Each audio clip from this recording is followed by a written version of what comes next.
शिलाटङ्खा नखालये इत नरसिंह परतो नरसिंह इत नरसिंह परतो नरसिंह जत जत जामि तत नरसिंह जत जत जामि तत नरसिंह बहिर् नरसिंह हृदय नरसिंह बहिर् नरसिंह हृदय नरसिंह नरसिंहमदिं शरणं प्रपदे नरसिंहमदिं शरणं प्रपदे तव कर कमल बरे नखाम अद्भुत सिंगाम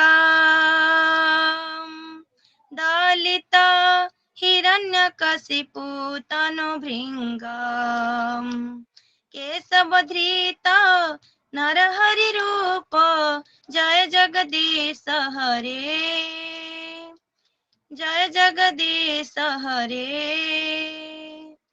जय जगदीश हरे जय नरसिंह देव जय नरसिंह देव नरसिंह देव जय नरसिंह देव जय हो प्रहलाद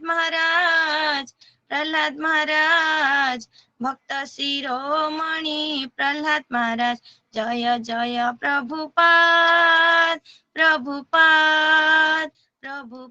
जय जय प्रभुपाद जय जय गुरुदेव जय जय गुरुदेव निताय गौर हरि बोल निताय गौर हरि बोल श्री श्री विघ्न विनाशक श्री नृसिंह देव भगवान की जय भक्तराज प्रहलाद महाराज बहुत सुंदर माता जी, बहुत सुंदर माता जी, बहुत हरि बोल माता जी। 10 नाम अपराधी को हरे कृष्णा सभी भक्तों को दंडवत प्रणाम। हरे कृष्णा सभी भक्तों को दंडवत कृष्णा प्रभु जी दंडवत प्रणाम। सभी भक्तों को मेरा दंडवत प्रणाम। भगवान के हरे कृष्णा सभी भक्तों को दंडवत प्रणाम। हरे कृष्णा भगवान के विचार हरे में कृष्णा संपूर्ण सभी जीवन भक्तों समर्पित को करने मेरा महान दंडवत भक्तों की प्रणाम। निंदा। दूसरा, शिव ब्रह्मादि देव को नामों को भगवान के नाम से अथवा उससे स्वतंत्र समझना, गुरु की अवज्ञा करना अथवा उन्हें साधारण मनुष्य समझना, 4 वैदिक शास्त्र का अथवा प्रमाणों का खंडन करना, 5 हरे कृष्ण महामंत्र के जप की महिमा को काल्पनिक समझना, 6 पवित्र भगवान में अर्थवाद का आरोप करना, 7 नाम के बल पर पाप करना, 8 हरे कृष्ण महामंत्र के जप को वेद में वर्णित एक शुभ सकाम कर्मकांड के समान समझना, 9 अश्रद्धालु व्यक्ति को हरिनाम की महिमा का उपदेश करना, 10 भगवान के जप में संपूर्ण विश्वास न होना और इसकी इतनी अगाध महिमा श्रवण करने पर भी भौतिक आसक्ति बनाए रखना, भगवान का नाम जप करते समय पूर्ण रूप से सावधान न रहना भी अपराध है। प्रत्येक वैष्णव भक्त को ये चाहिए कि इन 10 नाम अपराध से सदा बचकर रहे ताकि श्री कृष्ण के चरण कमलों में परम शीघ्र प्राप्त हो, जो मनुष्य जीवन का परम लक्ष्य है। हरे कृष्ण। दंडवत प्रणाम सभी भक्त। बहुत सुंदर माता जी। हरे कृष्णा सभी भक्तों को दंडवत प्रणाम। बहुत सुंदर मंजरी माता जी। बहुत सुंदर माता जी। हरे कृष्णा गुरु जी प्रणाम। बहुत सुंदर माता जी। हरि बोल। कृष्णा सभी भक्तों को दंडवत सभी प्रणाम। भक्तों को दंडवत प्रणाम।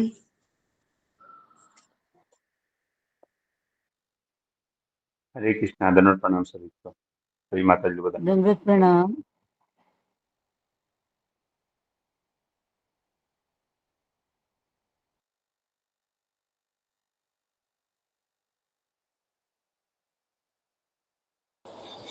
हरे कृष्णा गुरु जी प्रणाम, सभी भक्तों को दंडवत प्रणाम।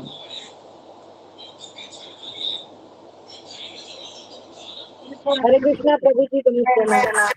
दंडवत प्रणाम सभी भक्तों को दंडवत प्रणाम। हरे कृष्णा। सभी भक्तों के चरणों में दंडवत प्रणाम। दंडवत प्रणाम। हरे कृष्णा सभी वैष्णव को दंडवत प्रणाम। दंडवत प्रणाम माता जी। हरे कृष्णा सभी भक्तों को। हरे कृष्णा सभी भक्तों को हरे कृष्णा दंडवत प्रणाम। प्रभु जी दंडवत प्रणाम। दंडवत माता जी को प्रणाम दंडवत माता जी, प्रणाम। सभी भक्तों को दंडवत प्रणाम। दंडवत प्रणाम। हरे कृष्णा हरे कृष्णा हरे कृष्णा गुरु जी दंडवत प्रणाम। हरे कृष्णा।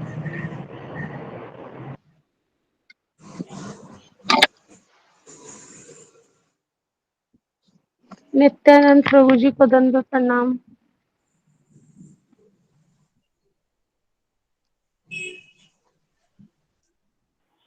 हरे कृष्णा सभी भक्तों को दंडवत प्रणाम। दंडवत प्रणाम माता जी। सभी भक्तों को। हरे कृष्णा सभी भक्तों को हरे कृष्णा सभी भक्तों को दंडवत प्रणाम।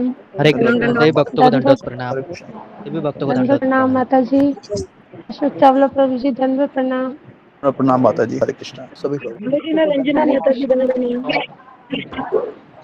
हरे कृष्णा माता जी दंडवत प्रणाम। पूजा माता जी को दंडवत प्रणाम। पूजा दंडवत माता जी। प्रणाम।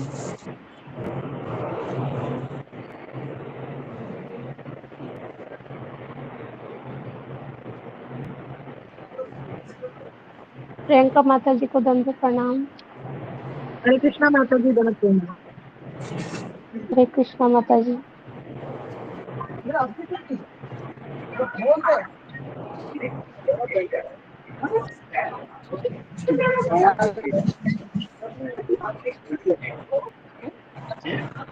দোকানে কে যাবে নাকি?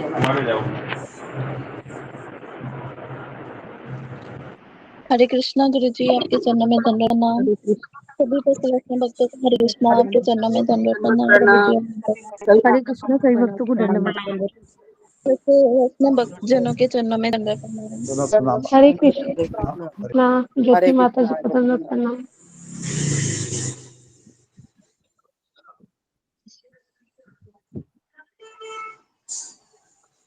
प्रभु जी दंडवत प्रणाम।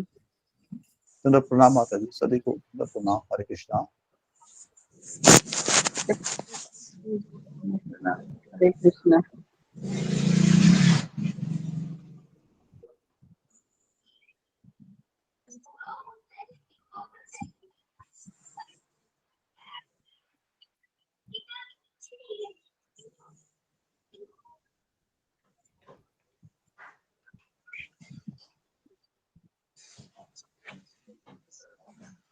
हरे कृष्णा नरसिंह आरती हो गया प्रभु जी? जी। हो गया माता जी। ठीक है प्रभु जी, धन्यवाद प्रभु जी। दंडवत प्रणाम सभी भक्तों को। अक्टूबर मास की सारी लिस्ट शाम की और प्रातः की डाल दी गई है, क्या देख लें उसे। और दूसरी बात माता जी सब भक्तों के लिए कि गुरु जी 26 अक्टूबर से लेके 31 अक्टूबर तक दिल्ली में है, तो 6 दिन वो दिल्ली में रहेंगे। कोई भक्त उनके चरण अपने घर में डलवाना चाहते हैं तो सिर्फ केवल 1 दिन के लिए वो आ सकते हैं। तो जो भक्त गुरु जी को बुलाना चाहते हैं, अपना धाम पवित्र करवाना चाहते हैं, तो कृपया मेरे को 9465958886 पर व्हाट्सएप करें ताकि मैं उनका प्रोग्राम अकॉर्डिंगली बन सके उनका।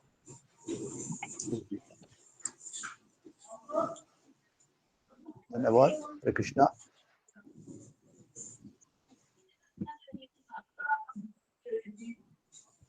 और दूसरी बात, हरे जो नए कृष्णा भक्त गुरु हैं, जी दंडवत प्रणाम। हरे कृष्णा सभी भक्तों को जो दंडवत नए प्रणाम। भक्त हैं उनके लिए सत्र में कैमरा ऑन रखना अनिवार्य है।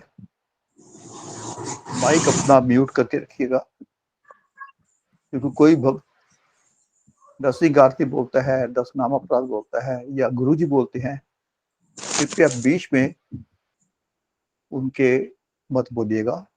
नमस्कार, मानसिक नमस्कार कीजिएगा। मानसिक नमस्कार। हरे कृष्णा। हरे कृष्ण कृष्ण कृष्ण हरे हरे। हरे कृष्णा गुरु जी दंडवत प्रणाम। हरे कृष्णा गुरु जी हरे कृष्णा हरे गुरु जी कृष्ण दंडवत गुरु प्रणाम। जी दंडवत प्रणाम, सभी भक्तों को दंडवत प्रणाम। हरे कृष्णा गुरु जी दंडवत हरे प्रणाम। कृष्णा गुरु जी दंडवत प्रणाम, सभी भक्तों को दंडवत प्रणाम। हरे कृष्ण हरे कृष्ण हरे कृष्णा गुरु जी दंडवत प्रणाम। कृष्ण गुरु जी दंडवत प्रणाम, गुरु जी दंडवत हरे कृष्ण हरे कृष्ण गुरु जी दंडवत प्रणाम, हरे कृष्ण गुरु जी हरे दंडवत प्रणाम। ओके हरे कृष्ण ओके। ओम अज्ञानतिमिरान्धस्य। हरे कृष्ण गुरु जी दंडवत हरे कृष्ण। सब लोग अपना कैमरा को ऑन करें, माइक को बंद कीजिए जी। धन्यवाद। ओम अज्ञानतिमिरान्धस्य ज्ञानाञ्जनशलाकया चक्षुरुन्मीलितं येन तस्मै श्रीगुरुवे नमः। नमो ओम विष्णुपादाय कृष्णप्रेष्ठाय भूतले श्रीमते भक्तिवेदांत स्वामिन् इति नामिने। नमस्ते सरस्वती देवे गौरवाणी प्रचारिणे निर्विशेष शून्यवादी पाश्चात्य देशतारिणे। हे कृष्ण करुणा सिंधु दीनबंधु जगतपते गोपेश गोपिका कांत राधा कांता नमोस्तुते। तप्त कांचन गौरांगी राधे वृंदावनेश्वरी वृषभानुसुते देवी प्रणमामि हरिप्रिये। वाञ्छाकल्पतरुभ्यश्च कृपा सिन्धुभ्य एव च पतितानां पावनेभ्यो वैष्णवेभ्यो नमो नमः। श्रीकृष्ण चैतन्य प्रभु नित्यानंद श्री अद्वैत गदाधर श्रीवासादि गौरभक्तवृंद। हरे कृष्णा कृष्णा कृष्णा हरे हरे, हरे राम राम राम हरे हरे। मुखं करोति वाचालं पंगुं लंघयते गिरिं यत्कृपातमहं वन्दे श्रीगुरुदीनतारिणम्। ओके जी। हरे कृष्णा। तो सबका स्वागत है सत्र में। हरे कृष्ण गुरु जी दंडवत प्रणाम, सभी भक्तों को दंडवत प्रणाम। हरे कृष्ण गुरु जी दंडवत गुरु जी दंडवत प्रणाम। हरे सभी कृष्ण भक्तों को गुरु हरे जी कृष्णा। दंडवत प्रणाम, हरे कृष्ण सभी भक्तों को दंडवत प्रणाम। हरे कृष्ण। सभी भक्तों को ओके, तो आज से हम एक विशेष सीरीज को शुरू कर रहे हैं। जो पितृपक्ष में हमने दो चीजें कवर करने का सोचा था। तो ये एक यज्ञ है, जो अगर हम चाहते हैं कि हमारे पितरों को हम कुछ योगदान दे सके उनकी आत्मा के प्रगति के लिए, तो आपको ये 15 दिन अनिवार्य रूप में आना है। और उसके साथ साथ आपको जो कल हमने बताए थे वो सारी चीजें भी करनी अनिवार्य है। और अगर कोई ये सोच रहा है कि मैं कोई एक ही करूंगा ताकि मैं अपने अ, ताकि मेरे से इतना ही हो सकता है, तो फिर शायद ये उनके साथ गलत होगा। तो हमको जो सारी चीजें हैं जो हमारे आचार्यों ने हमको बताया है, भगवान ने स्वयं की है, उसको हमको करना अनिवार्य है। तो अभी हम आगे बढ़ते हैं और आज से हम ये अजामिल प्रसंग है, इसको हम एक हफ्ता लेते हैं। एक हफ्ते में पता नहीं होगा कि नहीं, लेकिन हम कोशिश करेंगे कि उसके पश्चात हम गरुड़ पुराण अंतिम 6 से 7 दिनों में लेंगे। ठीक है, तो अभी हम आगे बढ़ते हैं। तो मेरे पास श्रीमद् भागवतम की किताब है, छठे स्कंद की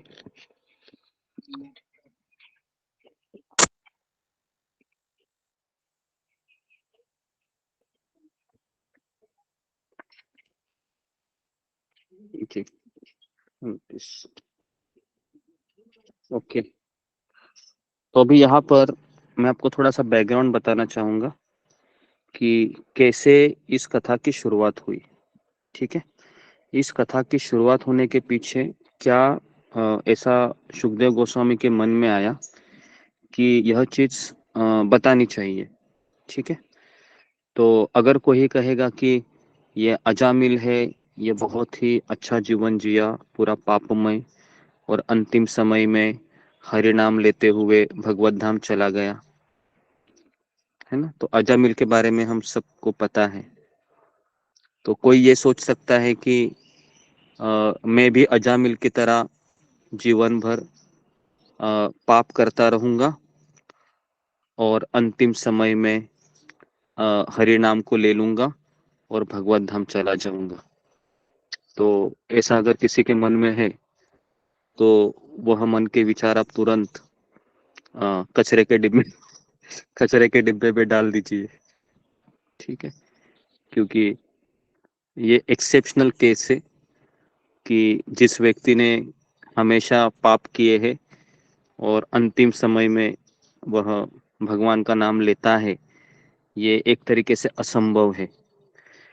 क्योंकि जिस व्यक्ति ने केवल पाप किए हैं वह मृत्यु के अंतिम समय में भगवान का नाम नहीं ले सकते। तो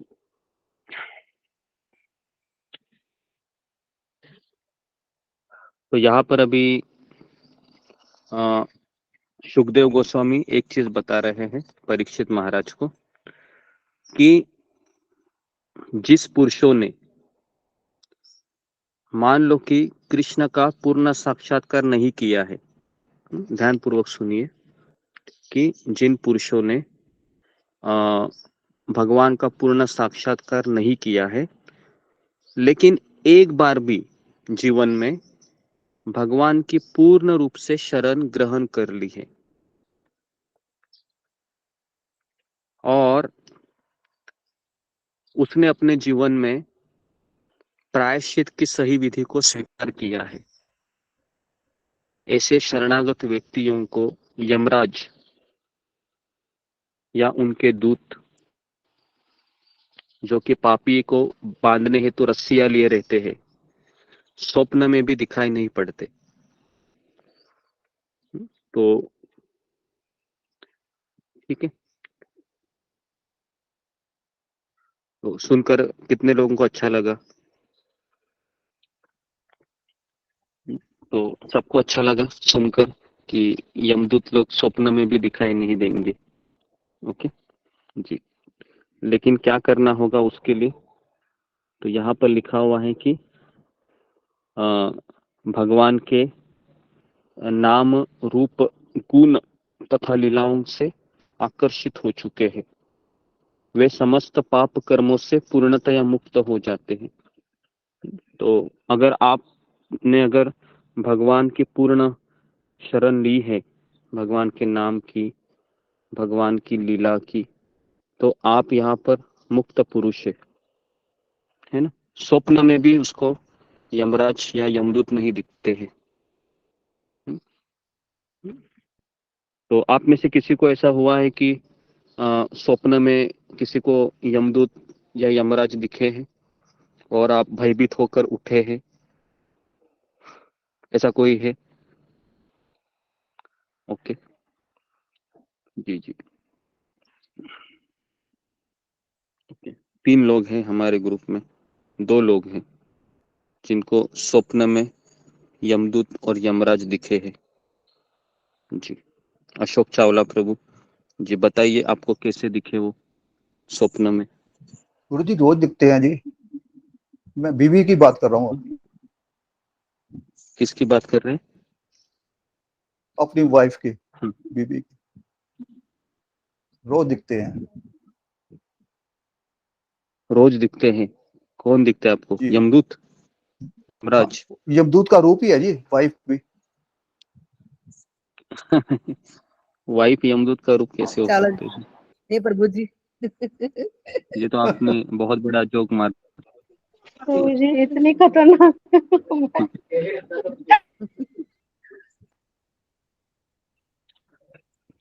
तो आपके उस वाइफ को हम शत शत प्रणाम करते हैं जिसके दुखों से आप भक्ति मार्ग में आकर्षित हुए।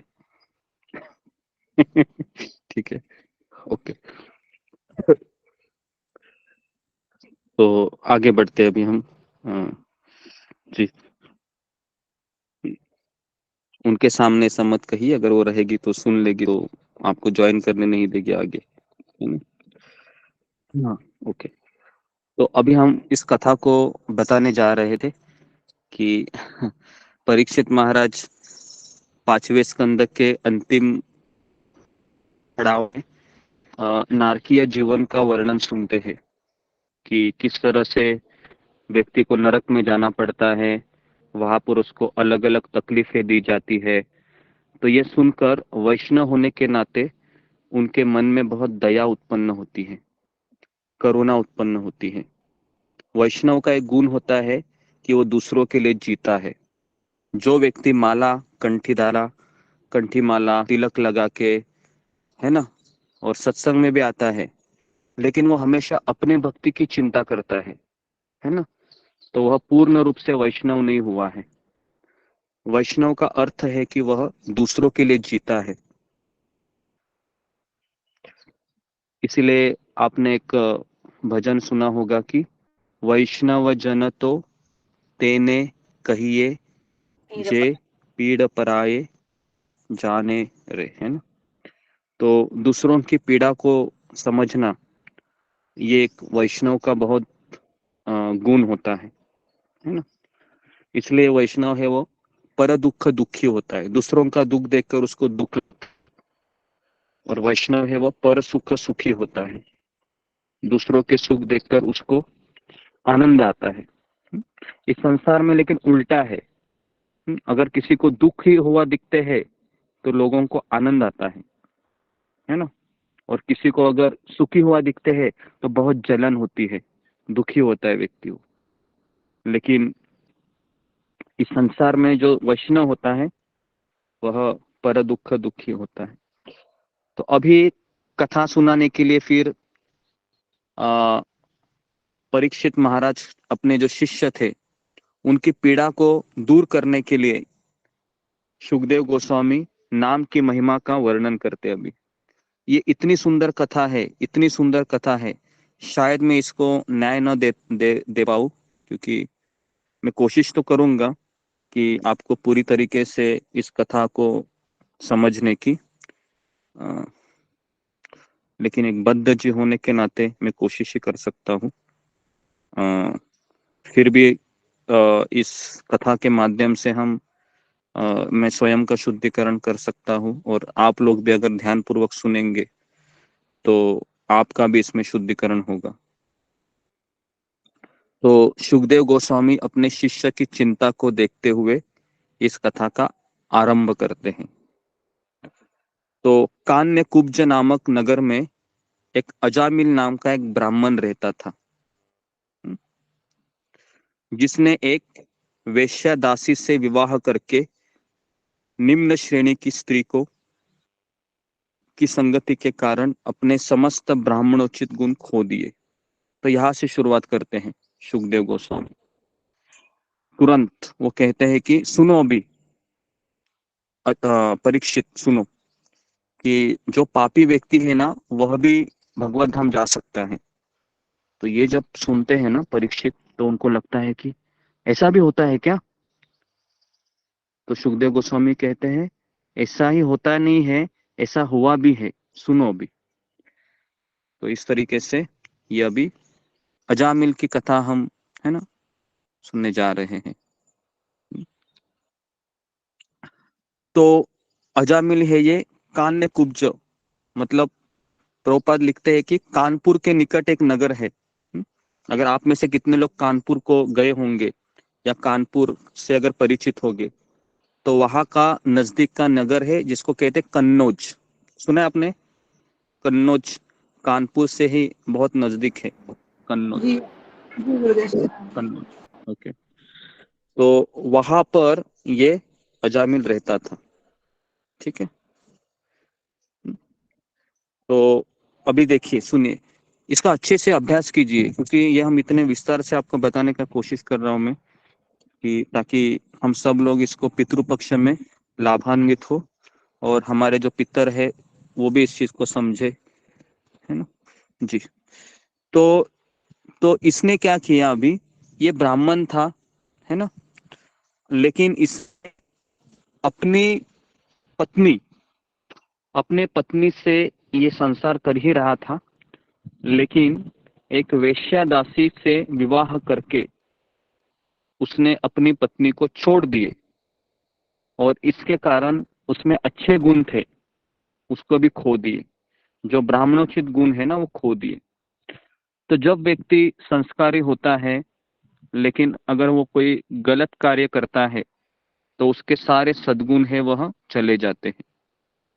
और अगर व्यक्ति कहेगा कि यह बस चोरी करता रहेगा, नशा करता रहेगा, मांस खाता रहेगा और ये एक दिन सुधर जाएगा, तो ऐसा नहीं होता है। जब तक कि उसके ऊपर भक्त की कृपा नहीं होती है तब तक वो सुधर नहीं सकता, उल्टा वो और गंदे गंदे काम करने के लिए मजबूर हो जाएगा, है ना। तो जी, तो अभी अगले श्लोक में बताते हैं कि यह पतित ब्राह्मण अजामिल दूसरों को बंदी बनाकर, उन्हें जुए में धोखा देकर या सीधे उन्हें लूटकर कष्ट पहुंचाता था। तो अभी वैश्य से शादी किया है ना।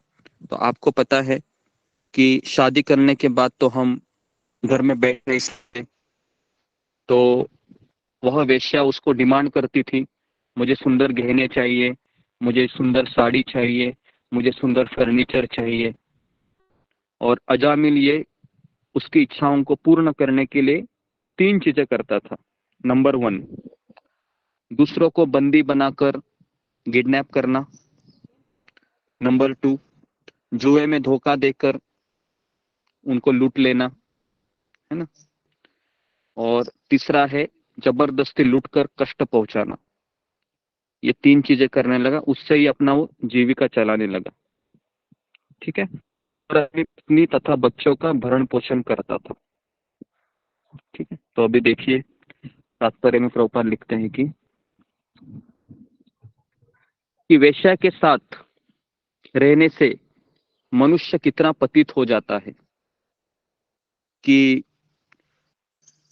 तो यहाँ पर प्रभुपाद लिखते हैं कि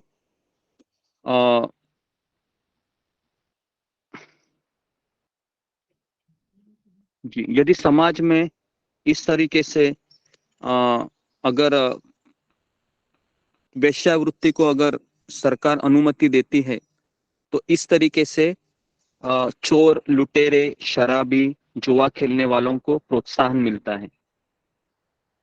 तो इसलिए श्रील प्रभुपाद जब अमेरिका में गए थे, तो प्रभुपाद जी सोच रहे थे कि अमेरिका के सारे लोग यहाँ पर 4 चीज करते हैं। नंबर 1 व्यभिचार करना, नंबर 2 मांस खाना, नंबर 3 नशा करना, नंबर 4 जुआ खेलना।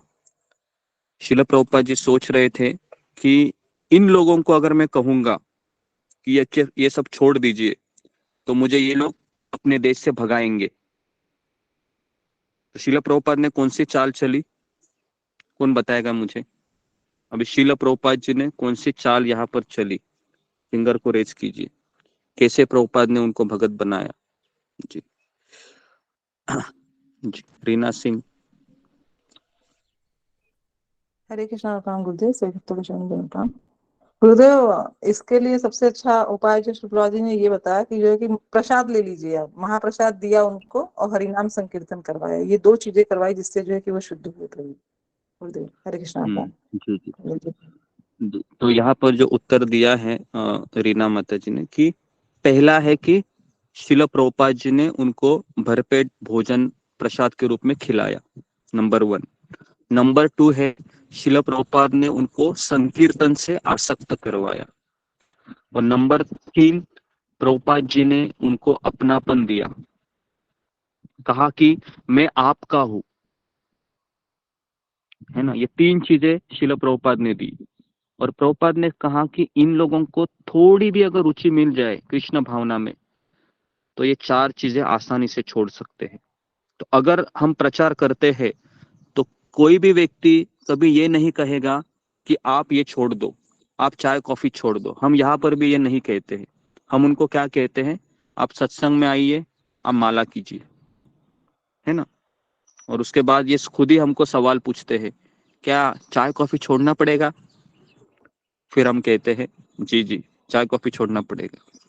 तो इस तरह से ये चाय कॉफी छोड़ते, ठीक है। तो ये 3 चीजें हैं, ये हमेशा आपके पास होनी चाहिए। नंबर 1 प्रसाद खिलाने की क्षमता, नंबर 2 संकीर्तन हमको करना आना चाहिए, नंबर 3 हमें किसी को प्रेम देना आना चाहिए। लेकिन प्रेम देने में ऐसा नहीं होना चाहिए कि हम प्रेम देते देते भरत महाराज की तरह हिरन बन जाए। समझ में आ रहा है? हाँ? प्रेम देते देते भरत महाराज की तरह हिरन बनेंगे तो गड़बड़ होगा। बराबर है अशोक सावला लोग? जी गुरु जी। बराबर। तो हिरन नहीं बनना चाहिए, हमको आसक्त नहीं होना चाहिए किससे भी। हाँ, हमें उनको प्रेम देने का पूरा प्रयास करना चाहिए ताकि वो कृष्ण से चिपक जाए फेविकोल की तरह। ओके, तो ये हो गया। तो इस तरीके से अजामिल है, ये ऐसे गलत गलत कार्य करने लगा, हालांकि वो ब्राह्मण था, है ना। क्यों ये सब चीजें करने लगा, तो इसका वर्णन भी आगे आएगा। थोड़ा सा आप इंतजार कीजिए, है ना, और हम गहराई में जाके इसका हल ढूंढेंगे। फिर कहते हैं सुखदेव गोस्वामी, हे राजन, इस प्रकार अनेक पुत्रों वाले अपने परिवार के पालन पोषण के लिए घृणास्पद पापमय कार्यों में अपना जीवन व्यतीत करते हुए उसके जीवन के 28 वर्ष बीत गए। कितने वर्ष बीत गए? 88 वर्ष बीत गए। सोचो, 88 वर्ष बीत गए। उस वृद्ध अजामिल के 10 पुत्र थे। कितने थे पुत्र? 10 पुत्र। आप में से किसी ने सुना है कि आपके किसी पहचान के रिश्तेदारों में किसी के 10 पुत्र हुए हैं आगे की जनरेशन में, या फिर आगे की तो नहीं हो सकता, 2-3 पीढ़ियों के जनरेशन में? जी हाँ, किसने सुना है? फिंगर को रेज कीजिए। ओके, अरुणा यादव, हाँ बोलो, कितने सुने हैं, कितने बच्चे हुए हैं? गुरुजी मेरी सास के मतलब उनके ऑलरेडी 6 बहनें और 4 भाई है। ओके, 6 भाई, ओके, 10 पुत्र थे। जी, तो मुझे लगता है कि 2 पीढ़ी पहले ही ऐसा होता था ना कि लोग 10 पुत्र, 8 पुत्र और 9 पुत्र, है ना, पैदा करते थे। ठीक है, तो इस तरीके से फिर धीरे धीरे अभी लोग सोचने लगे कि हम 2 हमारे 2, है ना। और अभी तो इतना आया कि 2 भी नहीं, एक ही बस हो गया। बहुत परेशान करता है, मोबाइल छोड़ता ही नहीं, है ना। तो इसलिए वो सोचते हैं कि एक ही बस हो गया अभी, है ना। और कुछ लोग तो ऐसा करते हैं कि बच्चे ही नहीं निकालते हैं, बोलते हैं कि कौन झंझट पालेगा वो। तो इतना अधोगति हुआ है अभी समाज का। जो भी है, वृद्ध अजामिल के 10 पुत्र थे, जिनमें से सबसे छोटे बालक का नाम था नारायण। क्या नाम था उसका? नारायण, है ना? अभी नारायण सबसे छोटा पुत्र था, है ना। जितने भी माता पिता होंगे इस बात को जरूर वह मेरे मत से सहमत होंगे कि छोटा बच्चा होता है वो सबसे प्यारा होता है। बराबर है? छोटा बच्चा होता है ना, जिससे बहुत प्रेम करते हैं, और कितने भी शैतानी भी करेंगे ना तो भी उसको डांटते नहीं है। छोटे बच्चे की बात कर रहे हो। तो हम भी, जी, तो हम भी 3 भाई थे, तो मेरा सबसे छोटा भाई था, वो कितनी भी शरारती करेगा उसको दंड नहीं पड़ता था, मुझे ही दंड ज्यादा पड़ता था। क्योंकि हमारे माता पिता का ये कहना था, अगर बड़ा बेटे को सजा दिया जाए तो छोटा भी आसानी से सीधा हो जाता है। तो सारी जो मार है वो मुझे ही पड़ती थी। तो ठीक है, तो इस तरीके से, लेकिन मार पड़ने से मैं तो सुधर गया, लेकिन बाकी के दो तो अभी के अभी वैसे के वैसे। तो अजामिल के 10 पुत्र थे, जिनमें से सबसे छोटे बालक का नाम था नारायण, और छोटा बेटा होने के कारण अपने पिता तथा माता दोनों का ही अत्यंत लाडला था। तो 88 वर्ष का होते हुए भी उससे एक नन्हा सा पुत्र था। तो प्रभुपाद कहते हैं कि वैदिक संस्कृति के अनुसार 50 वर्ष की आयु प्राप्त कर लेने पर घर छोड़ देना चाहिए, लेकिन इसने क्या किया, 50 साल के बाद भी घर में रहते हुए बच्चे पैदा करता रहा। ये कौन? अजामिल। तो अजामिल, तो प्रभुपाद इस पे लिखते हैं कि घर पर रहकर उससे बच्चे पैदा नहीं करने चाहिए 50 साल के बाद। 50 साल के बाद उसने घर को छोड़ दिया। आवाज ब्रेक हो रही है। आवाज ब्रेक हो रही है। Voice break.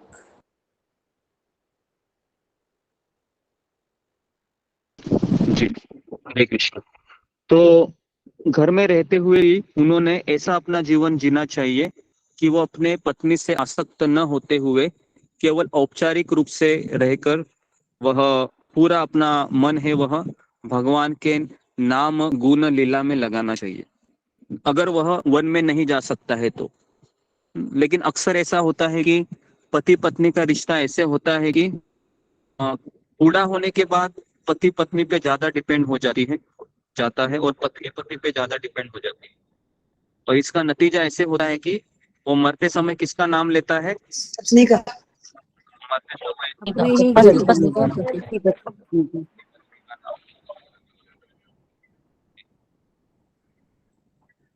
तो इसके लिए 50 साल के बाद हमें ज्यादा से ज्यादा मंदिर में रहना चाहिए, है ना। हमारे इस्कॉन मंदिर में ऐसे काफी भक्त हैं जो सुबह उठे हैं और यहाँ पर ही मंगल आरती में आते हैं और दिन भर पति पत्नी यहाँ पर सेवा करते हैं इको विलेज में, और शाम को जाते हैं केवल रात को खाना खा के 7-8 बजे पूरा सेवा करते हुए, और थक कर सो जाते हैं और वापस सुबह दोनों ही आ जाते हैं, है ना। तो मेरे सामने एक उदाहरण है, वो मैं उनको देखता हूँ, उनसे बात करता हूँ, सोचता हूँ कि आप कितने भाग्यवान है प्रभु जी कि आप इस तरह से प्रभुपाद ने जो लिखा है उसी तरह से अपना जीवन को आप ढाल रहे हैं। महाराष्ट्रीय है वो कपल, है ना, दोनों भी मराठी हैं और गवर्नमेंट जॉब किए करके वो इधर ही आ गए। तो ओके, तो इस तरीके से अजामिल ने अपनी ब्राह्मण संस्कृति खो दी है और गृहस्थ जीवन में अत्यंत पापी बन चुका था। अभी देखो, अभी मैं आगे बढ़ता हूँ आपको।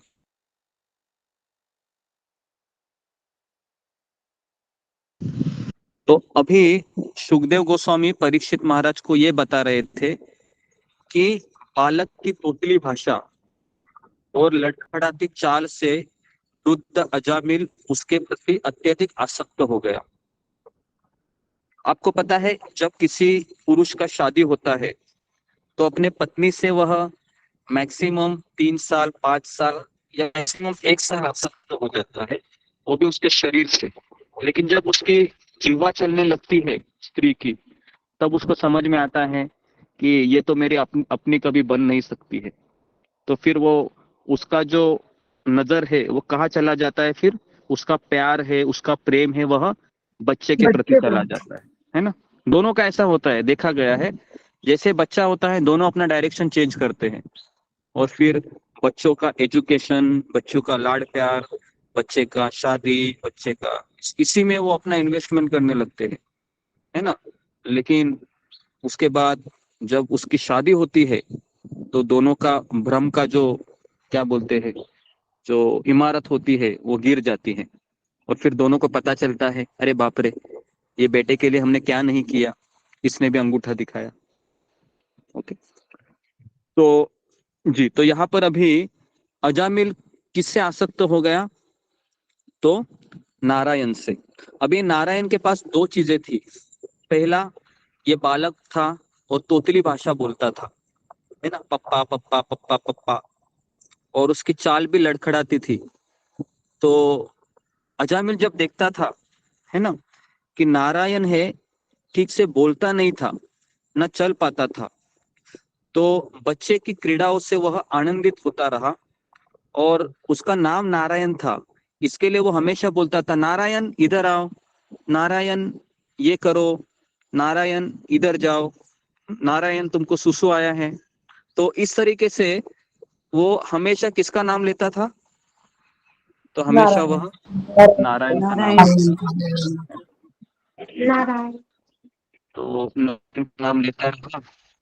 और अभी देखिए कि नारायण नाम लेते लेते हमेशा उससे वो आसक्त हो गया, है ना। तो प्रभुपाद लिखते हैं कि आज भी हिंदू समाज में कई माता पिता अपने बेटे का नाम क्या रखते हैं? तो नारायण। हो या अर्जुन हो या फिर मुकुंद हो या माधव भगवान हो के नाम या केशव हो। हरि भी तो लगते हैं गुरु जी, हरि। जी जी। तो आप में से किसी ने रखा है आपके बेटे का नाम भगवान के नाम से? कितने लोग हैं हमारे ग्रुप में? जरा फिंगर को रेज कीजिए, मैं भी तो देखूं कौन पुण्यात्मा है। ओके ओके, वेरी गुड, बहुत अच्छा है। कम से कम 14-15 लोग हैं इस तरह। जी जी, तो कम से कम 19-20 लोग हैं जिन्होंने रखा है ना। एटलीस्ट ये अपने बेटे से भी आसक्त हो गए, है ना, और चिल्लाए बेटे का नाम लेके, तो एटलीस्ट थोड़ा बहुत तो बेनिफिट जरूर मिलेगा। क्या लगता है आपको? तो इसके लिए हमें अपने बेटे का नाम भगवान के नाम से रखना चाहिए, ठीक है। नहीं तो आजकल के बेटे का नाम कैसे रखते हैं, है ना, बंड्या, पप्पू, है ना, उसका उसका नाम रखते चिंटा, है ना, तो उसको फिर टोकन नाम से पुकारते हैं। तो इससे कौन आएंगे? यमदूत ही आएंगे ना, बड़े भाग तेजी से आएंगे। तो ऐसे नाम नहीं रखने चाहिए जिससे यमदूत लोग आकर्षित हो बेटे के, है ना। तो जो भी है, तो इसके लिए हमें भगवान के नाम रखने चाहिए, है ना। ओके, तो शिला प्रभुपाद एक भागवतम के तात्पर्य में लिखते हैं कि गृहस्थ जीवन के जो 3 सुख है उसमें से सबसे पहला सुख है कि जब अपना बेटा है, स्वयं का बेटा जब पिताजी की गोद में आता है ना, और तोतली भाषा में पप्पा पप्पा या जो भी वो नाम पुकारता है वह कहकर उसके गोदी में चढ़ जाता है, तो उसको ऐसा लगता है कि ब्रह्मलोक का जो ब्रह्म सुख है वो भी उसको तुच्छ लगने लगता है। पता है आपको? कुछ लेडीज है, उन्होंने देखा होगा और उनको भी अच्छा लगता है जब उसका बेटा है ना पिता की गोद में जाता है, वो ऑब्जर्व करने लगते हैं, हैं? तो ये सब गृहस्थ जीवन में देखा गया है ना। लेकिन ये एक्चुअली सबसे बड़ा माया का जाल होता है। क्या होता है? माया का जाल। क्योंकि हमें किससे आसक्त होना चाहिए? तो हमें भगवान से आसक्त होना चाहिए। लेकिन यहाँ पर हम बेटे से ज्यादा आसक्ति होती है, और मैं इसका उदाहरण देता हूँ, लाइव एग्जांपल अभी जस्ट रिसेंटली मैंने सुना था, एक बार मैंने बताया भी था, वापस मुझे याद आ रहा है तो मैं बता रहा हूँ। तो हमारे भी मोहल्ले में जब मैं वहां पर रहता था कुलाबा में, तो वहां पर सब झोपड़पट्टियां थी, है ना। तो वहां पर एक गुजराती कपल रहता था। तो माता पिता थे और उनके एक 9 साल की बेटी थी, 4 स्टैंडर्ड में थी वो। तो अचानक उनको कैंसर हो गया और बहुत सारा इलाज उन्होंने करवाया लेकिन डॉक्टर ने कुछ नहीं कहा। लड़की थी, इकलौती लड़की थी वो।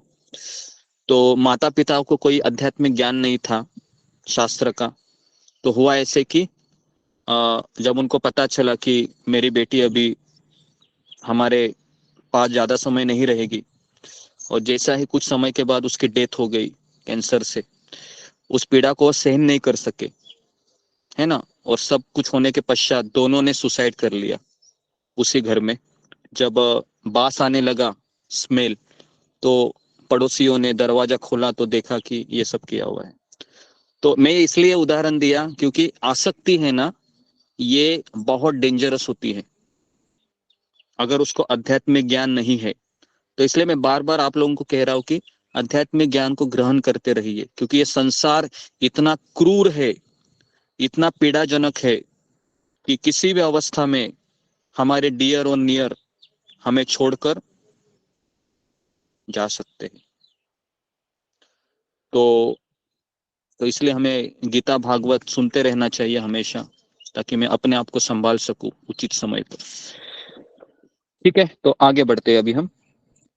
अब अजामिल भोजन करता, खाना खाता, तो वह बालक को खाने के लिए पुकारता, ओ नारायण बेटा इधर आ जाओ, देखो देखो मैं तुमको मेरे हाथों से निवाला देता हूँ। जब भी पानी पीता था उसको किसकी याद आती थी? अपने पुत्र की याद आती, नारायण की, है ना। तो आपको भी अनुभव होगा ना, कभी कभी देखा गया है कि माता पिता जब भी कोई अच्छी चीज खाते हैं तो सबसे पहले उसको किसकी याद आती है? अपने पुत्र की आती है ना, नेचुरल है ये। बच्चे की अपने बच्चे की याद आती है, क्योंकि बच्चे में बहुत आसक्ति छुपी रहती है। माँ की तो बहुत ज्यादा होती है, पिता है थोड़ा बैलेंस होता है, क्योंकि पिता को पता है बेटा कितना भी पढ़ा लिखा या कभी अपना नहीं होता है ना। लेकिन माँ है वो इतनी आसक्त हो जाती है कि पूछो मत। तो जो भी है, तो इसके लिए विवेक बुद्धि होनी चाहिए, स्त्री में पुरुष में दोनों में भी। तो इस तरीके से रोज वह नारायण का नाम पुकारता था, और अजामिल यह नहीं समझ पाया कि उसका समय अब समाप्त हो चुका है और मृत्यु उसके सिर पर खड़ी है। तो इस तरीके से नारायण का नाम पुकारते पुकारते प्रभुपाद लिखते हैं कि अज्ञात सुकृति उसकी इकट्ठा हो रही थी, अज्ञात सुकृति। जब अजामिल की मृत्यु का समय निकट आया, अभी देखो मृत्यु का निकट समय आ गया, हम सबके जीवन में ये समय आने वाला है। तो अगर मैं आप लोगों को सवाल पूछूं कि हम में से कितने लोग इसके तैयारी में लगे हैं, फिंगर को रेज कीजिए कि आप में से कितने लोग रोज सुबह उठने के पश्चात दिमाग में ये सोचकर जगते हैं कि एक दिन मुझे यहाँ से जाना है, एक दिन मुझे यहाँ से जाना है, वो पता नहीं कौन सा दिन है, तो क्यों ना मैं पूरी शक्ति में आज, है ना, भगवान के नाम में डाल दूं। ओके जी, तो कम से कम हमारे ग्रुप में से है, मतलब अच्छे लोग हैं, 50% तो लोग हैं जो सुबह उठने के पश्चात ये सोचते हैं कि पता नहीं कब वो मेरा दिन आएगा, है ना। तो ये अच्छी सोच है, क्योंकि इससे हमको मोटिवेशन मिलता है। ओके जी, तो अभी अजामिल है, वह अजामिल का समय निकट आया, तो वह किसके बारे में सोचेगा अंतिम समय में? पुत्र के बारे में। हाँ, तो पुत्र के बारे में, नारायण के बारे में। तो बेसिकली अभी अजामिल नारायण के बारे में सोच रहा है, लेकिन जिसमें आसक्ति है उसके बारे में सोचेगा। ठीक है, अगर किसी की आसक्ति पत्नी में है ना, तो पत्नी को बुलाएगा वो। किसी की आसक्ति पति में, पति को बुलाएगा। किसी की आसक्ति वैष्णवों में है तो वैष्णव को बुलाएगा। किसी की आसक्ति गुरु में है तो गुरु को देखेगा। जैसे क्या उनका नाम था, हयग्रीव प्रभु, है ना। तो हयग्रीव प्रभु ने अंतिम समय में किसको देखना चाहा? तो अपने आध्यात्मिक। ठीक है, तो फिर ये तो उसके ऊपर डिपेंड करता है कि उसकी आसक्ति अंतिम समय पे किस पे होगी, है ना।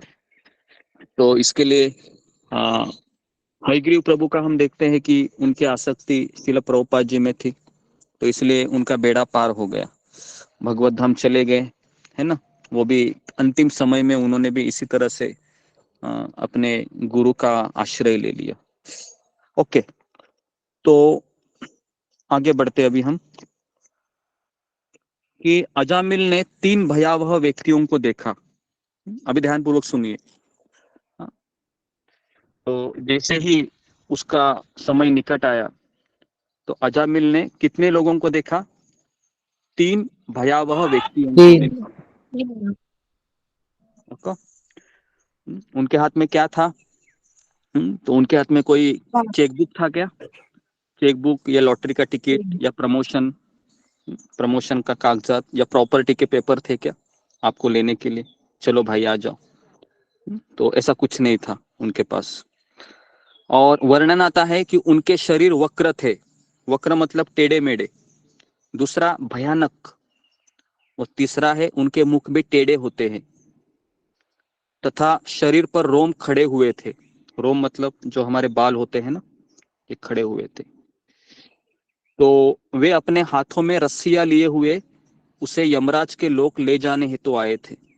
तो उनके पास रस्सियां होती है। रस्सिया का अर्थ है यमपाश कहते उसको। ठीक है, यमपाश। यमपाश। ओके। और ये पता है यमदूत लोग कौन होते हैं? तो ध्यानपूर्वक सुनिए।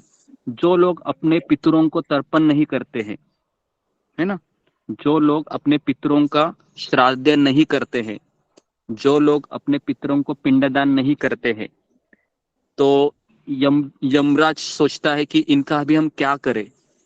तो फिर इनको कौन से जॉब में लगा देते हैं? वो ये यमदूत का। समझ में आ रहा है?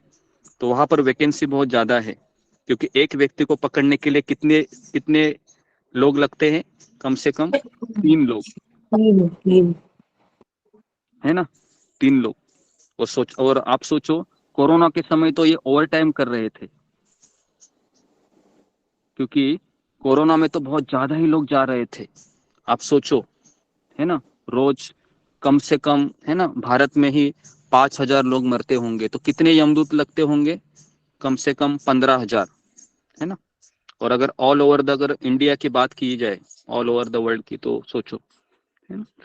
तो इसके लिए तो एक मैं बात आपको बता रहा हूँ। एक प्रवचन में मैंने सुना था कि एक बार एक व्यक्ति है ना यमदूतों को देखता है भारत में, है ना, और वो सोचता है कि बाप रे, मैंने यमदूतों को देखा तो मेरा अभी समय है वो निकट आया है। तो वह तेजी से क्या करता है? फ्लाइट पकड़ता है अमेरिका की, है ना, और अमेरिका जाता है। और अमेरिका जाने के पश्चात वही यमदूत उसको वहां पर भी दिखते हैं और उसके पास जाकर वो कहते थे कि हमें भी ऐसी खबर मिली थी कि आपको अमेरिका से उठाना है हमें। तो आप भारत में थे तो हम सोच ही नहीं रहे थे कि आपको हम कैसे उठाए। तो अच्छा हो गया आप अमेरिका आ गए। तो समझ में आया कि हम यमदूतों को चकमा नहीं दे सकते। जो है वो है। ओके। तो अगर आप कोई योजना बना रहे हैं यमदूतों को चकमा देने की, तो उस योजना को आप तुरंत दुरुस्त कीजिए क्योंकि ऐसा नहीं हो सकता। क्योंकि हमारे ऊपर बहुत सारी हायर शक्तियां है जो हम उससे अवगत नहीं है, लेकिन ये है ना। हमारा जो ये क्या बोलते हैं, हमारा जो ये आंख भी फड़कती है ना, ये आंखों को फड़कना या सांस लेना या हमारा ऐसे उंगलियां चलाना, है ना, पैर की उंगलियों को चलाना, उसके पश्चात दांत से भोजन को चबाना, ये हर एक क्रिया के लिए देवताओं की परमिशन लगती है। हर एक चीज के लिए। केवल हम पलके को भी ऐसे झपकते हैं ना, ऐसे उसके लिए भी एक देवता है आंखों के, उनका परमिशन लगता है। लेकिन इतना क्विक होता है कि हम समझ नहीं पाते। तो ऐसा मत सोचिए कि मैं इंडिपेंडेंट हूँ, मैं स्वतंत्र हूँ। नहीं, हमारे ऊपर कई शक्तियां हैं जो हमसे कार्य करवा रहे हैं। ओके। तो अभी देखिए अजामिल है वह देखता है 3 लोगों को और देखने के बाद विमोहित हो गया और कुछ दूर पर खेल रहे अपने छोटे पुत्र के प्रति आसक्ति के कारण अजाबिल उसका नाम लेकर जोर जोर से पुकारने लगा, नारायण नारायण नारायण नारायण, इधर आ जाओ। अपने पत्नी को नहीं पुकारा, उस वेश्या को पुकारा नहीं, क्योंकि वेश्या की आसक्ति चली गई थी, है ना। आसक्ति अभी पुत्र में थी, और इस प्रकार अपनी आंखों में आंसू भरे हुए किसी प्रकार से वह भगवान का नाम का उच्चारण करने लगा। तो प्रभुपाद तात्पर्य में लिखते हैं कि अजामिल को यमराज के लोक ले जाने हेतु यमराज के 3 दूत आए थे। तो हरि नाम नारायण के 4 अक्षरों का उच्चारण किया उसने, इसलिए नारायण के दूत, विष्णु के दूत भी वहां पर अभी आते हैं। और अजामिल को यमराज की रस्सियों से अत्यधिक भयभीत था। अगर आप भी देखेंगे ना, कोई कोई भक्त है, हमने सुना है, एक इस्कॉन में परम पूज्य राधानाथ महाराज के एक वरिष्ठ शिष्य है, उनका नाम है माधवानंद प्रभु, जो भक्ति वेदांत हॉस्पिटल के डायरेक्टर है। तो एक बार वो अपने प्रवचन में कह रहे थे कि जब मैं बीमार पड़ा था तो मैंने स्वयं अपने आंखों से यमदूतों को देखा था जो मुझे लेने के लिए आए थे। और उसके पश्चात वो कहते हैं कि लेकिन एक मिरेकल हो गया मेरे जीवन में, और मैं परम पूज्य राधानाथ महाराज से जुड़ गया। और अभी वो इतने बड़े महाराज के सेवक है कि पूरा हॉस्पिटल का भार महाराज ने उनके कंधों पर दे दिया। तो वो स्वयं कह रहे थे कि उन्होंने भी यमदूतों को देखा। अगर किसी को लगता है कि छोड़ो ना, ये यमराज यमदूत ये कहाँ होता है, ऐसा थोड़ी ना होता है। ये लोग तो केवल अफवाहें फैलाते हैं, कपोकल्पित घटनाएं बताते हैं ताकि हम डर जाए और भगवान का नाम लें। पता है, ऐसे लोग कुछ कहते हैं, लेकिन ये मूर्ख लोग जानते नहीं है कि भले ही आपका विश्वास हो या ना हो, यमदूत होते हैं, यमराज का लोक होता है, और जो लोग भगवान के नियमों का पालन नहीं करते हैं उनको सजा देने के लिए नरक लोक में उनको जाना पड़ता है। तो ये सारी चीजें है, 110% है। तो हमें इस पे भरोसा करना चाहिए। जो नहीं करता है वह यमदूतों जब उसको लेने के लिए आएंगे ना, तब उसको पता चलेगा, अरे बाप रे, ये तो सचमुच होते हैं, मैंने तो सुना नहीं प्रवचन में, मैं तो बहुत हंस रहा था उस प्रवचन में। तो फिर, और यमदूतों को सब पता होता है कि इसने कितने प्रवचन सुने हैं, पता है, वो सारे प्रवचन वो गिनाते रहते हैं कि इसका ये सुना था, लेकिन इसका भरोसा नहीं था गुरु पे, कृष्ण पे, बस सुनने के लिए आता था। तो भरोसा होना चाहिए, विश्वास होना चाहिए। तो अभी देखिए कि तुरंत जैसे नारायण नाम पुकारा, तो यहाँ पर सुखदेव गोस्वामी कहते हैं कि जब विष्णु दूतों ने मरणासन्न अजामिल के मुख से अपने स्वामी के पवित्र नाम को सुना, तो निरपराध भाव से उच्चारण किया था, तो वे तुरंत वहां पर आ गए।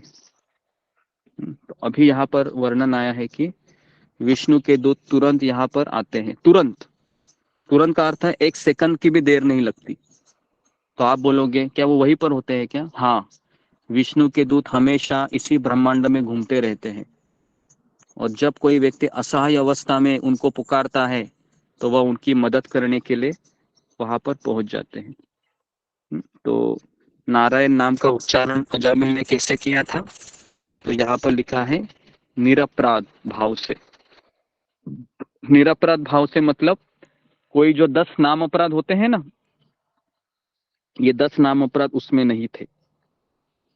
अगर उसने अपराध युक्त नाम पुकारते थे वो, तो शायद विष्णु के दूत नहीं आते थे। लेकिन इन्होंने जो नाम पुकारा था वह निरपराध भाव से था, है ना, उसमें कोई छल कपट नहीं था। हालांकि उसने अपने पुत्र को पुकारा था, लेकिन उस शब्द में एक असहाय भाव था, मदद के लिए पुकार थी वो, तो इसलिए भगवान के दूत वहां पर आ गए, है ना। तो अभी हरे कृष्ण, तो क्या वो तभी क्या उन्होंने क्या भगवान का ध्यान करके नाम पुकारा था एकदम, नारायण का जो नाम लिया था? तो नारायण का नाम उसने अपने पुत्र का लिया था, लेकिन भगवान का नाम में इतनी शक्ति होती है कि भगवान ये नहीं देखते कि ये पुत्र का नाम पुकारा है। तो नारायण नाम है, भले पुत्र का ही था, लेकिन वो निरपराध भाव से पुकारा था, इसके लिए विष्णु के दूत वहां पर आ गए, है ना। और इसलिए हमें अपने घर का नाम हो या हमें अपने पुत्रों का नाम हो, हमें भगवान के नाम से इसलिए रखना चाहिए क्योंकि हमारी आसक्ति उसमें इतना सुनने के पश्चात भी हो जाती है, और फिर शायद ऐसा ना हो जाए कि अंतिम समय में अगर मैं उसका नाम लूं तो शायद कुछ परसेंट तो मुझे उसका बेनिफिट मिल जाए, है ना। लेकिन आप सब भक्त हैं, आप सब लोग रोज कथा सुनते हैं, माला करते हैं, तो इतना तो हमको पता होना चाहिए कि मेरी आसक्ति मुझे कहाँ बढ़ानी चाहिए।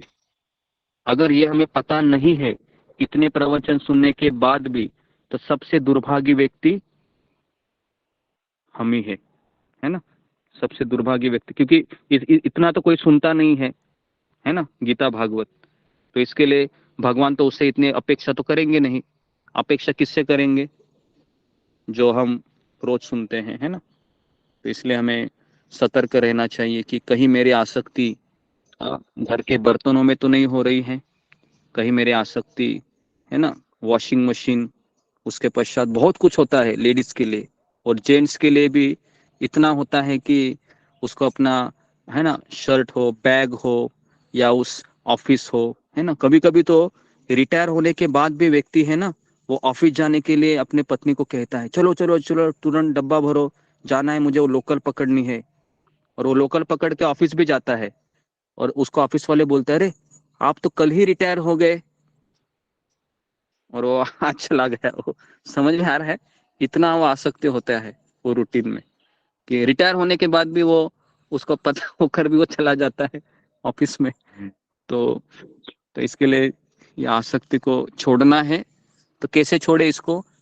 कि हमारी आसक्ति ऐसे चीजों में लगाए जो भगवान है, भगवान के भक्त हैं, और हमारे आध्यात्मिक गुरु है, इनमें हमारी आसक्ति लगनी चाहिए। ठीक है, तो अभी मैं यहाँ पर रुकता हूँ और कुछ प्रश्न लेता हूँ, और इसके पश्चात कल हम देखेंगे कि अभी विष्णु के दूत यहाँ पर आए हैं, यमदूत भी वहां पर है, और अजामिल है, अजामिल के आत्मा को वो खींच के लेके जा रहे हैं। और अभी ये प्रसंग है, ये बहुत टर्निंग पॉइंट है हम सबके लिए। तो कल हम देखेंगे कि अभी डायलॉग होते हैं यमदूतों के और विष्णु के दूतों के, और उसके पश्चात अजामिल है, ये सारे डायलॉग सुनता रहता है फेस टू फेस, है ना, दोनों को देखता रहता है। वो प्रवचन, लाइव प्रवचन यमदूतों के द्वारा और विष्णु दूतों के द्वारा अजामिल सुनता है। तो वो प्रवचन क्या होता है ये हम कल देखेंगे। तो इसके लिए आप कल जरूर आइए, है ना। और किसी कुछ सवाल है तो इसके ऊपर हम एक दो सवाल लेते हैं जी।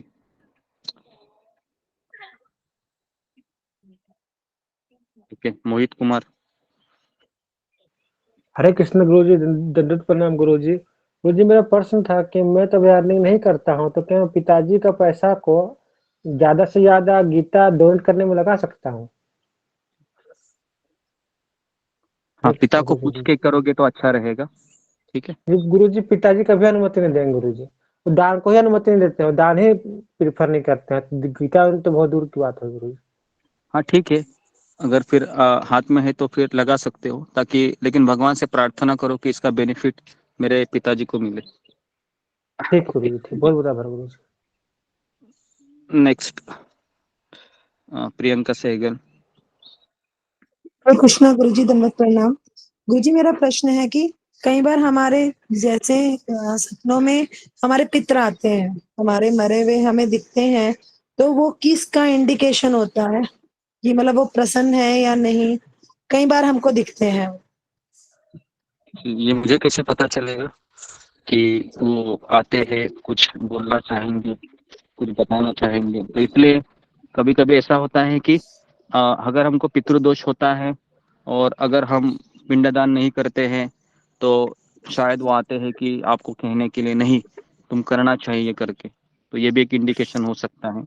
मैक्सिमम यही इंडिकेशन होता है कि जब पितृदोष का निवारण है वो कराने के लिए और अपने आप को मुक्त कराने के लिए वह आपको कोई इंडिकेशन देने आते होंगे। ओके जी। गुरुजी जैसे घर में हमारी मदर इन लॉ करती हैं श्राद्ध, मतलब फादर इन लॉ है, मदर इन लॉ, वो करते हैं, तो हमें इंडिविजुअली तो नहीं करना चाहिए?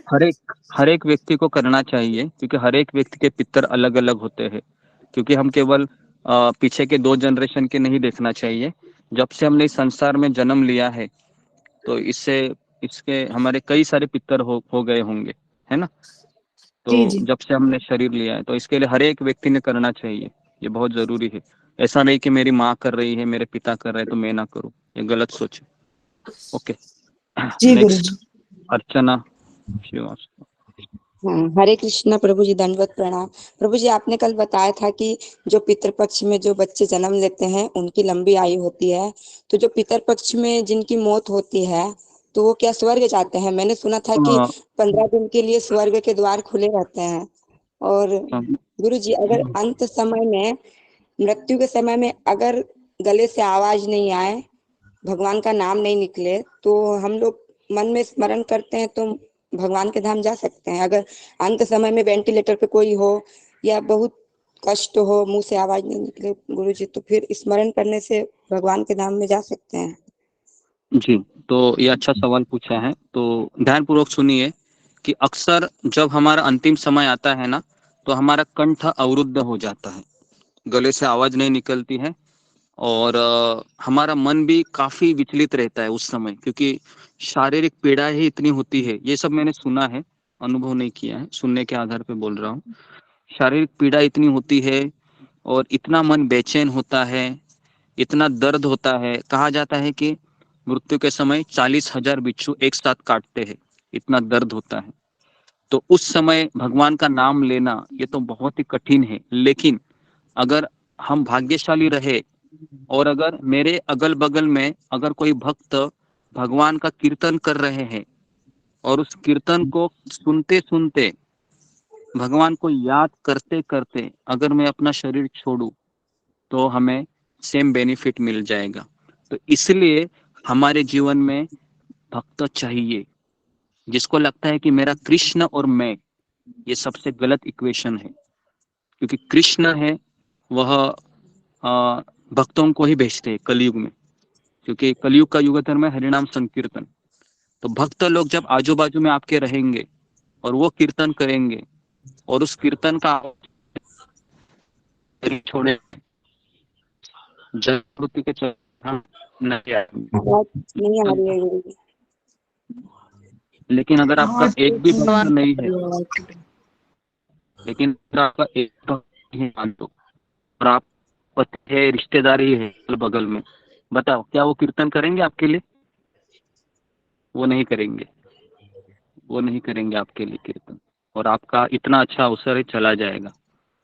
तो इसलिए मृत्यु के समय हमें ऐसी जगह खोजनी चाहिए जहाँ पर कोई भक्त हो, क्योंकि मरना तो सबको है, बीमारी तो सबको आने वाली है अंतिम समय में, है ना।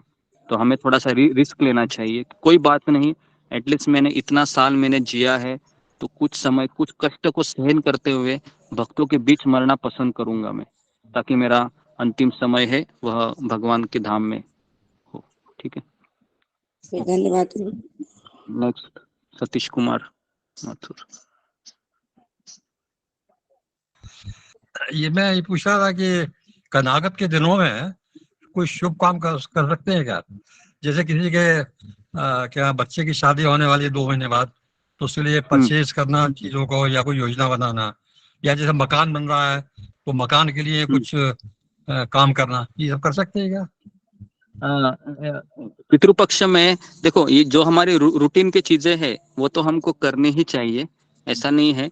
लेकिन पर्पजफुली अगर हम वो बाद में भी कर सकते हैं तो बेटर है बाद में कीजिए। क्योंकि ये अगर ये कार्य पुण्यमय है, तो पुण्यमय कार्य भक्त इसलिए नहीं करता है क्योंकि पुण्यमय कार्य करने से वह स्वर्गलोक चला जाएगा।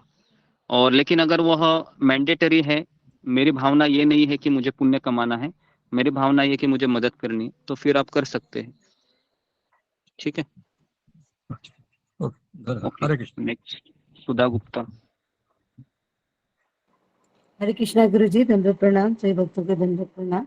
गुरुजी, जो अर्चना माता जी ने जैसा प्रश्न पूछा था उसी से रिलेटेड है। अगर वेंटिलेटर में हो व्यक्ति और वो कोमा में चला जाए, तो फिर और उसके आसपास अगर भक्त पूजा कर रहे हैं, भगवत भजन कर रहे हैं, तो क्या वो स्वर्ग धाम या वैकुंठ लोक जा सकता है क्या? वो हाँ अगर जी। भक्ति में था, अगर है तो वो पहले से था। कोमा में कैसा होता है कि हमने सुना है कि कोमा में उसका मन ही केवल एक्टिव रहता है, लेकिन उसका जो पूरा बॉडी है इनएक्टिव हो जाता है, वो बाहर के चीज़ों को वह अनुभव नहीं कर सकता है। लेकिन उस केस में भी जो डॉक्टर होता है वो चेक करते रहता है, उसके ऊपर जो क्या बोलते हैं उसको, ऐसे रेज होते हैं ना, ऐसे ऐसे ऐसे वो दिखता रहता है स्क्रीन में, है ना। तो स्क्रीन में वो दिखता है कि जब तक ऐसा पूरा लाइन नहीं आता तब तक वो मृत्यु है वो रजिस्टर्ड नहीं किया जाता है। तो उस समय भी अगर कोई भक्त है कीर्तन करते हैं, है ना, जैसे मुझे याद है कि मेरे जो ससुर थे वह 3 साल पहले कोरोना में वो चले गए थे, तो कोमा में ही चले गए थे। लेकिन उनका भाग्य ऐसा था कि वह भक्ति वेदांता हॉस्पिटल में एडमिट हुए थे, और उस समय उनको मिलने के लिए कोई जा नहीं सकता था क्योंकि अलाउड भी नहीं था कोरोना में। तो डॉक्टर ने फिर वो कोमा में चले गए क्योंकि उनको हार्ट अटैक आ गया, और इस तरह से वह सुबह ही अटैक आया था, शाम तक ऐसे गिरे रहे, किसी को पता ही नहीं चला, अकेले रह रहे थे। और जब दरवाजा खोला तो देखा कि ये गिर गए हैं जमीन पे। तुरंत एम्बुलेंस बुलाई और उसको हॉस्पिटल लेके गए, और डॉक्टर ने ट्रीटमेंट कराई। तो डॉक्टर ने कहा कि अभी भी सांस चल रही है लेकिन कोमा में चले गए हैं, तो बहुत ही कम चांसेस है आने के। लेकिन डॉक्टर ने कहा कि ठीक है, तो हम कीर्तन करते हैं, क्योंकि वहाँ पर एक टीम होती है हॉस्पिटल में, आध्यात्मिक काउंसलर होते हैं जो रात भर कीर्तन करते रहते हैं। तो कीर्तन करते करते करते करते अभी उन्होंने शरीर छोड़ा, मतलब अभी सुनते हुए छोड़ा। लेकिन वह उन्होंने ऐसा कोई कौन सा कार्य नहीं किया था, अच्छा कार्य, दारू भी पीते थे, बहुत कुछ करते थे। तो लेकिन उनके जितने भी बेटी थी सब इस्कॉन के भक्त थे, दीक्षित भक्त थे। तो भगवान ने उतना बेनिफिट उनको दे दिया कि किसी भगवान के भक्तों ने कीर्तन करते हुए उन्होंने अपना शरीर छोड़ा। तो ये केस है। तो हमें ऐसे हॉस्पिटल में हमें जाना चाहिए जहाँ पर इस्कॉन का हॉस्पिटल। जी ओके। नहीं आप वासुदेव गुप्ता।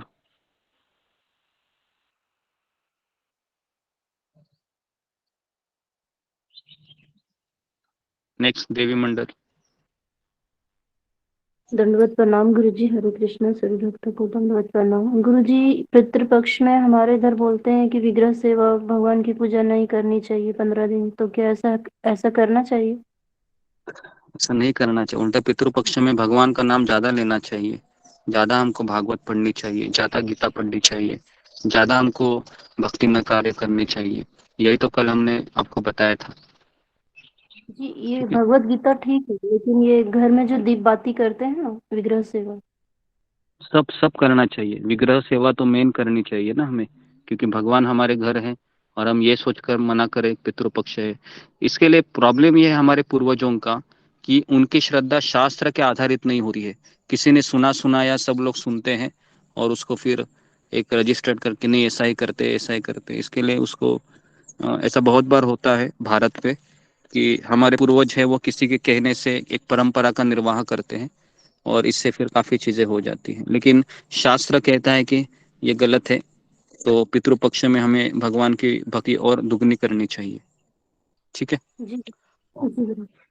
नेक्स्ट वृषाली तट।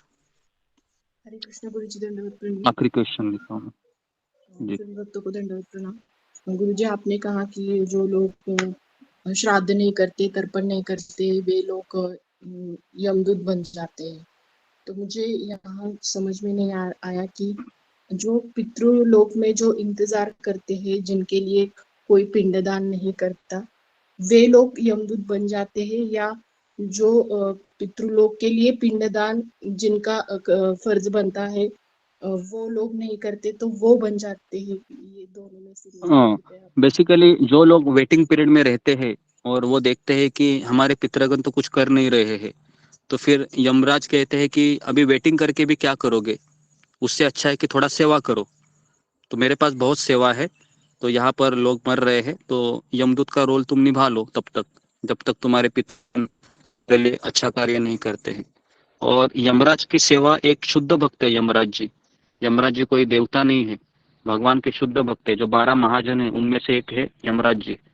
तो यमराज जी के दरबार में भी भागवतम क्लास चलती रहती है, तो सब यमदूतों को बिठाते हैं और क्लासेस चलती है, ओम नमो भगवते वासुदेवाय, और इस तरीके से वहाँ के यमदूत लोग भी भगवान के बारे में सुनते रहते हैं।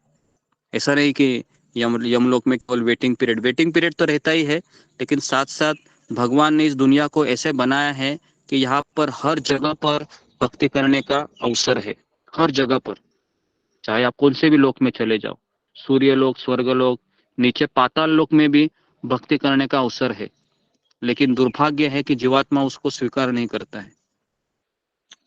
ओके जी, तो यहाँ पर मैं रुकता हूँ। आप सबका बहुत बहुत धन्यवाद। हरे कृष्णा कृष्णा कृष्णा हरे हरे कृष्णा गुरु जी, धन्यवाद।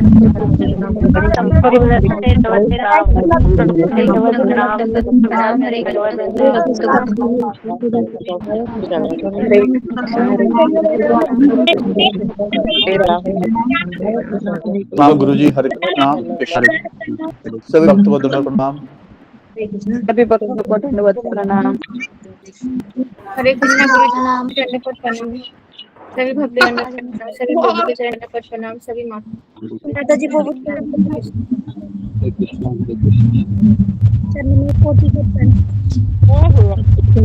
ओम प्रकाश प्रभु जी को प्रणाम। अशोक चल प्रणाम। प्रणाम प्रभु जी। हरे सभी भक्तों को प्रणाम। हरे कृष्णा, सारे भक्तों के चरणों में कामिनी माता को प्रणाम। प्रणाम। सारे माताओं के चरणों में ममता माता को प्रणाम। हरे कृष्णा। आदर माता हरे को कृष्णा प्रणाम। प्रभु जी, धन्यवाद। हरे कृष्णा। सभी भक्तों के आशा चरणों में प्रभु जी को प्रणाम। हरे कृष्ण गोविंद प्रभु जी को प्रणाम। कृष्ण गुरु जी, धन्यवाद प्रणाम। रंजना माता को प्रणाम। शीला माता को प्रणाम। पद्मावती को प्रणाम। साधना माता को प्रणाम। उषा माता को प्रणाम। नीला माता को प्रणाम। अखिलेश प्रभु जी को प्रणाम। देव प्रभु को प्रणाम।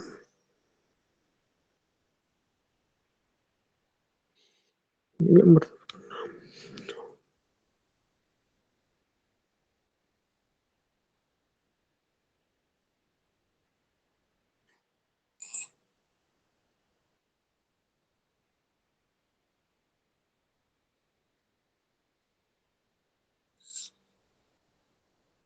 रुपया माता को प्रणाम।